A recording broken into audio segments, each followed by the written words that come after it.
infrastructure investment platform announced that they successfully closed the first close of the Africa 50 Infrastructure Acceleration Fund, the Africa 50 IAF as they call it, and they secured about 222.5 million in commitment. This was definitely an African first, something to celebrate. They secured the participation of more than 16 institutional investors, including sovereign wealth funds, pension funds, social security funds, insurance companies, and more. That's a very major accomplishment that they did. And in 5 points, I want to tell you what I'm talking about. Yeah? Excellent. So my name is Tony Tiu, and I'm the founder of Renewables in Africa. We are your global clean energy champion. Our aim is to raise awareness about renewables energy in Africa and across the world. So if you are a project developer, an EPC, a supplier or an investor, and you're looking to tap into African market or expand the African market, you definitely want to reach out to us. And if you do, we're going to help you and show you how you can 10x your return on investment. Now, let's coming back to this major event that's actually happened. The Africa 50 IAF that I talked about, the funds, it's a 12-year infrastructure private equity established to invest into infrastructure assets to unlock the transformative aspect of Africa, including jobs and accelerating African green industrial revolution. This was really a significant step towards capitalizing on Africa infrastructure opportunities and fostering sustainable development across the continent. And I have 5 points I want to come back to show you why I believe it was a sustainable and major step that happened, but also tell you why it took so long. Because I think, and that's my opinion, it actually took so long. So let me come back to that in a few minutes.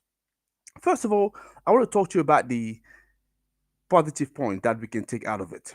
So, first of all, I'm very happy to see that there was a major institutional commitment coming from various organizations in the continent.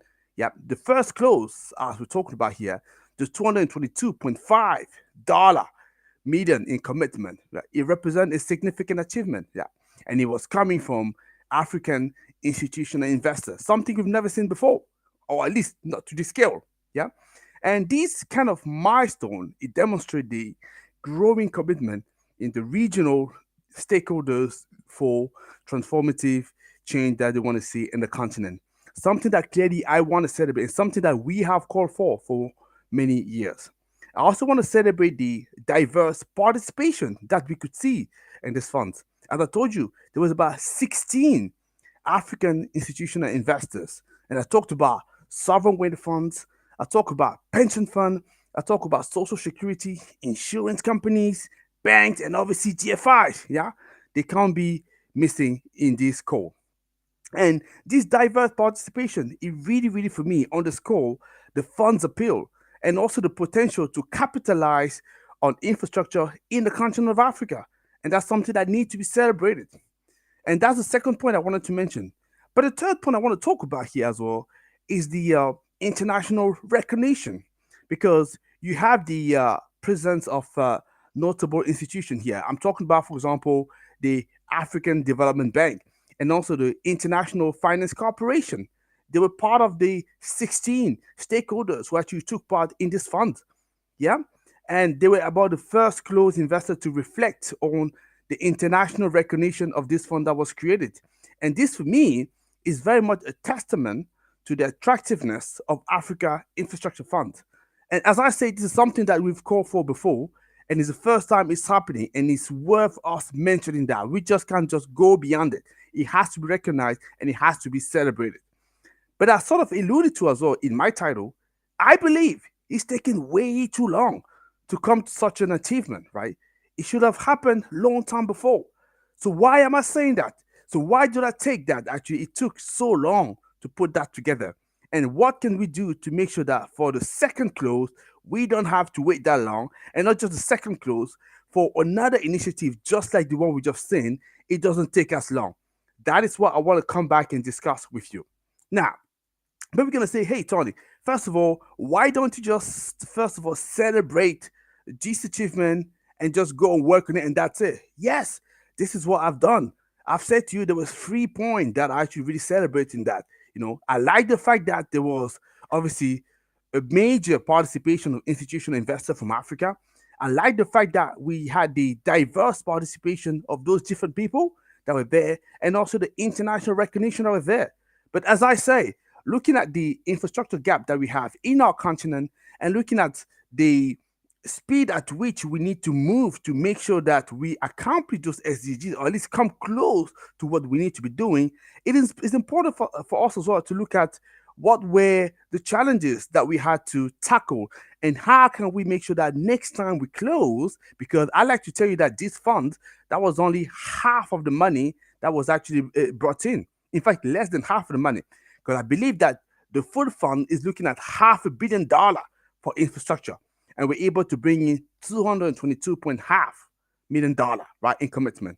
That's not, let's say, negligible for sure, but as I say, it's not all the money, right? So how can we make sure that for the second close we don't have to wait as long, and also how can we make sure that we have a lot more initiative just like the one I'm just talking about? So that's what I want to talk to you about, those few reasons that come into my mind. So first of all, I believe it has taken quite a long time, because we need to recognize well that, for such a fun to happen, for such an accomplishment to occur, we need to tackle the complex investment landscape. And that's for me one of the key contributing factor of why it took so long, right? Because you need to navigate diverse, regulatory frameworks, political consideration, market condition across different countries, right? Because as you can imagine, those different institutions won't necessarily stay in the same countries. And you have to bring, because Africa is actually five regions, yeah? You have North Africa, you have East Africa, you have West Africa, you have Central Africa, and Southern Africa, right? If you need to bring all that, and that fund, as far as I understand, will be invested across infrastructure in the continent, yeah? So we need to bring all those different institutions together, different countries, different regions together. And that's very, very complex as a landscape, right? So if you think about the due diligence process, how lengthy they can be, if you think about the fact that, yes, we had about 16 people participating into the deal. So each potential investor needs to evaluate the risk, the opportunities, and they could be unique to the region, to the sector of interest. You could see how reconciling all those different points was not an easy task. And that's one of the reasons why I believe it took so long. And that's another one of the reasons why I think that for the next growth to happen, and for another initiative just like the one I just mentioned, we need to make sure that we need to tackle that and find a way where possible to maybe standardize it. Yeah. Or maybe standardize per region if it's not done so. Yeah. That's one of the reasons I believe it took so long. So let me talk about another point why I believe it also took so long. So the fact that we had 16 institutional investors, as I said, has to be celebrated. And I'm very happy about it. Yeah. So I'm not saying the opposite. But you can also see that it would have taken some time to mobilize each of them, convincing them, especially those from our beloved continent, to commit a significant capital to an infrastructure fund. It can take a lot of time to bring that together. It requires to build trust, to demonstrate the fund has some viability to move forward.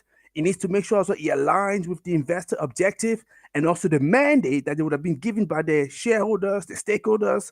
Make sure that it definitely fits well with this Africa 50 IAF funds. And I could imagine with 16 people, 16 institutional investors, all big people, big institution, it's not something that would have been easy to pull together. Yeah, that's what I'm saying. If we were to close, not if we have to have a second close, right? Because this is only the first close. So we then need to make sure that how can we make sure that we can accelerate that? I like to believe that for the second close, it won't take us long, because most likely, especially if we stay with the same 16 people, it should be slightly faster, right? However, if there are more that come into the mix, how do we integrate them so that we don't slow down the process?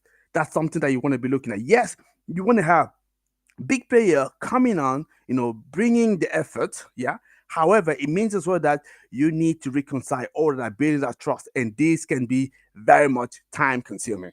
Yes, that's one thing that I could see. So, because each investor will have internal processes, they will have approval that can extend the timeline. Yeah, I take into account. And another point that I want to talk about here it's also the evolving investment climate, because the investment climate in the continent, has been changing. Because government, yes, they're increasingly looking at infrastructure development as a driver for economic growth. We have no choice, right? Because the population is growing, the economy is growing. You need to develop infrastructure to make sure that everything goes up. Because if you don't do that, you go down. Yes. However, the evolution took time as well to reach a stage, I believe, where those institutional investors were actually quite confident, comfortable in committing substantial amount of capital. Because as you would imagine, usually with the continent, with some inherent risk that are perceived by people, not always justified, there is some sort of a initial skepticism, you know, looking at the returns that could be associated with those African infrastructure initiatives. That I believe will probably would have contributed to the delays that we have seen here. But it's good to see that they've been able to go past that and come to the point that they were able to close this first fund. And this is brilliant. Yeah. But another thing that I want to talk to you about, and after that, I want to talk to you about maybe one initiative where I believe this fund can deploy money into, right, which is Desert to Power Initiative, and why you would understand as well why I was talking about those issues that probably would have slowed down as well the process here. So another thing to take into account is the infrastructure deficit. Yeah. Because if we're looking at the press release that was actually published on the Africa 50 website, so I invite all of you listen to me, make sure that you make an effort to go and look at that, because you're going to have a lot more information than what I can give you here. What I want to do here is just a sort of a summary of what we see, and also I'm giving you also my view on as to why this is something we need to celebrate. We also need to recognize the challenges that have slowed down the process, taking us to take such a long time to reach this point. Yeah. So important to see that. So I was talking about the infrastructure deficit. That's another point to mention here, because it's very much growing, and we know that. Yeah. Because the press release that was actually published on the website, it highlight that the role is definitely to address Africa infrastructure deficit. Yeah. But it's also important to emphasize that the scale of this deficit is quite huge. Yeah. And Africa faces substantial gap in essential infrastructure, including power, including transportation, including water supplies. Yeah. And those gaps, they will hinder clearly the economic development, and breaching them, it's a massive undertaking, that requires significant resources. And I guess as well, defining the mandate of such a fund that we're talking about here would have been one of the reasons why there would be some delay in here happening. So which one are you going to give priority to? Is it power? Is it transportation? Is it water supply? Who knows? Yeah. I don't know yet, right? I don't have that detail yet, but I would imagine this is something that would happen. Maybe moving forward, it would be good to have subsequent funds to this fund, or similar initiative that would target one specific area, not targeting all infrastructure. Infrastructure is huge, it's big. Maybe one only for power, one only for transportation, one only for water supply. This way it could go maybe slightly faster, so we can address something very specific. Yeah. Maybe there's some initiative happening this way. Who knows? I'm just sharing my view as to why I believe things were a little bit slow, and I like to see things go a little bit faster. So I want to talk about as well the challenge of infrastructure development. So developing infrastructure project in Africa, that has lots of challenges. Like for example, you want to talk about securing the land right, yeah, navigating the political and also regulatory environment, and addressing those funding gap. So these are challenges, they're not small tasks, yeah, and they can result in delayed project timeline, so making it more critical to attract substantial capital quickly. Yeah. And this is something as well, I guess these funds would definitely will have to address. So how are they going to do that? I don't know. That's something that's yet to be seen. And also, we're also going to recognize, especially me, I was talking about renewables all the time, that I believe as well, looking at the priority of many of those institutional investors, there was clearly a need here as well for me to provide sustainable solutions. Yeah. So that's clearly a positive step, and it underscores the need to have those sustainable infrastructure solutions spread across the continent. Yeah. But talking about sustainable solutions is also talking about the far-reaching impact that one wants to see. We're not just talking about financial returns here. We need to look at what is the social economic benefit as well that will come out of those projects, and how can we diversify that, make sure that we reach out to the multiple benefit that we want to see, tap into a certain amount of SDGs. This is, I believe, the kind of consideration we want it to be. This fund most likely would like to look at. Yeah, that's why when you bring such a major undertaking together, you have to look at all those considerations. And this is why things definitely for me could be slowed down a little bit. Yeah. So just to summarize a little bit the point, I believe that could explain why we had to wait such a long time to see such a fund come together. So I talked about the complex investment landscape, right? You bring in all institutional investors together, different regions, different objectives, not always easy to reconcile. That definitely will take some time. I talk about mobilizing institutional investors because these guys are big guys, those are big institutions. They're not easy to, I wouldn't say manipulate, that's not a word, but they're not easy to bring to the table. It's not also easy to align their interests. Yeah, this is challenging for me, and that's one of the reasons I believe things would have taken so long. I talked about as well the evolving investment climate. That's one thing one has to recognize because the objectives change, the government changing, but definitely you need to make sure that you include infrastructure in your economic plan because without it, it's not possible to have economic development anyway. However, when you're talking about infrastructure projects in the continent, there's always some level of initial skepticism, right? To convince partners and get it to come along. Clearly, for me, that will be part of the factor that we were to talk about in this, yeah? So talked about the infrastructure gap, right? The gap is so huge, the need is so big, yeah? There's so many regions. You're talking about power, you're talking about transportation, you're talking about water supply. Which one are you going to focus on? If you have a fund like this one, which is actually encompassing, bringing all of them together, obviously you're going to have some delays because it's just too big. Yeah, let's say maybe the center of interest. Yeah, it's a little bit too wide. That's what I'm looking to say here. Maybe if you have something a little bit more targeted, that could be helpful. And what I'm saying here, I'm calling for more funds just like that, but having much more targeted approach, which can help us all to go slightly faster. Yep. And I talked about as well the challenge that you see in infrastructure project. Yeah, those are big undertaking. Yeah, big infrastructure challenge that you want to look at. For example, securing the land, the political landscape, environmental, regulatory environment. All of that needs to be tackled. So how you do that? And I talked about also the need for sustainable solution.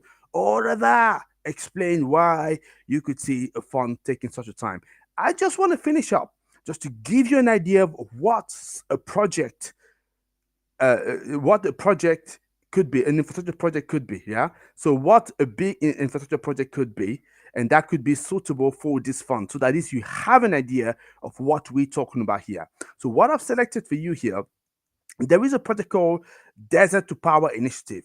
That's across the Sahel region, right? So basically developing big, solar complex, touching across so many countries and touching up with the lives of many millions of people, in order to boost the livelihood and also the economic development here. So what I have for you here, it's a video that is showing you the presentation of what it is. I'm just going to play that for a second, and then yeah, 1 second.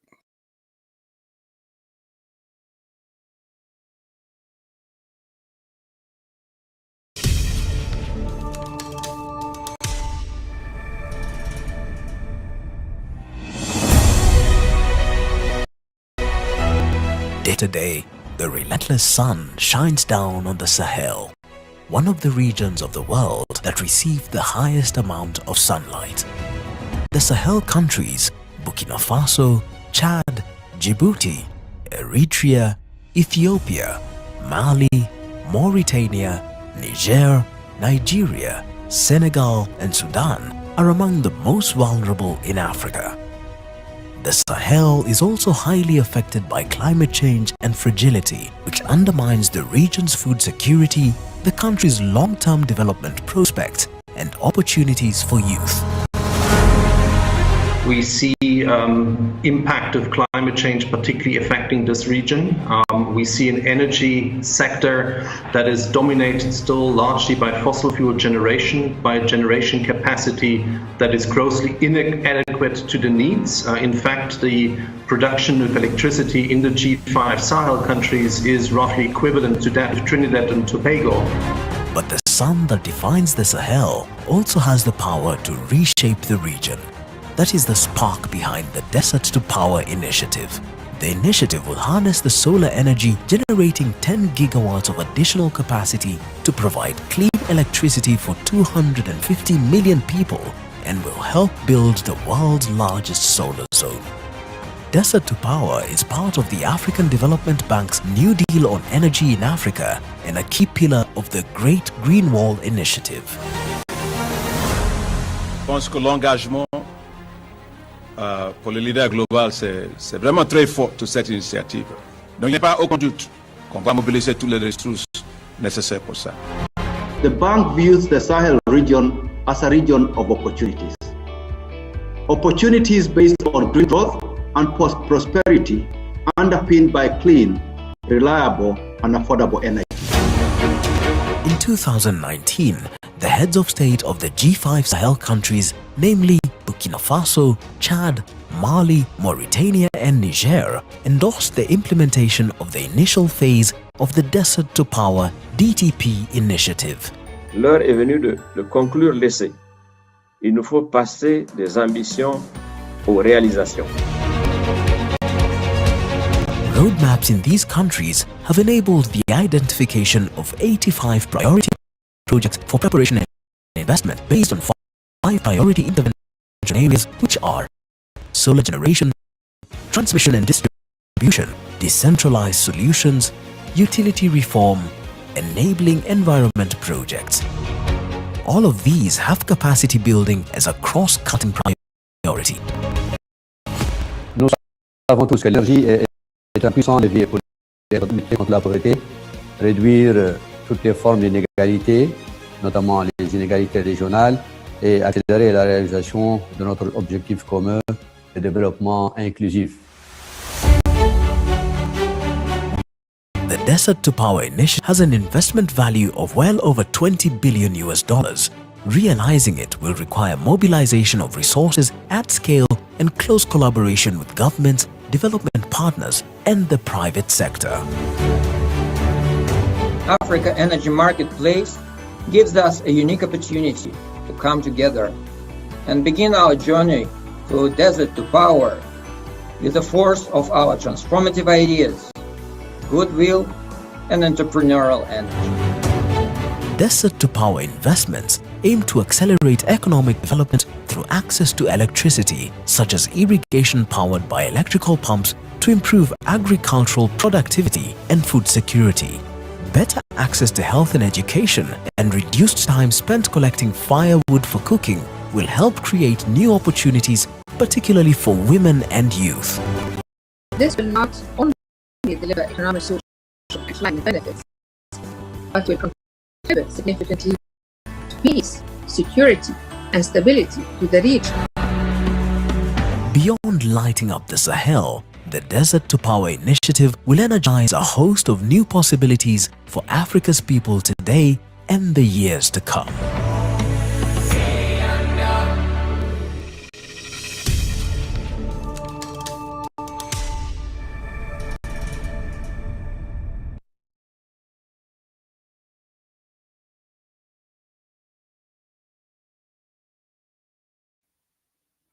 Okay, guys, I think you were able to see one project. I believe that is an infrastructure project that's spanning across the Sahel. It's quite exhaustive, so you understand why financing such an initiative, such a complex project, can take a little bit of time. And I'm pretty much certain that the Africa 50 IAF will be looking at such an initiative. Potentially, that will be the first one they would deploy capital into. So that is what I wanted to show for you for today. And then my question to you is, how are you looking to take advantage of these funds? How are you looking to take advantage of such an initiative and take part in those massive infrastructure projects? If you're an investor, if you're a developer, If you're a supplier, an EPC, and you have fund you want to deploy into this project, you want to make sure that the market knows about you. And if that's the case, if this is you, you want to reach out to us at Tony at Renewables in Africa. So thank you very much for following us. And like I say, with such an achievement, I'm sure we can do a lot better for the continent. Thank you very much, guys, and I'll see you another time. Take care. Bye-bye.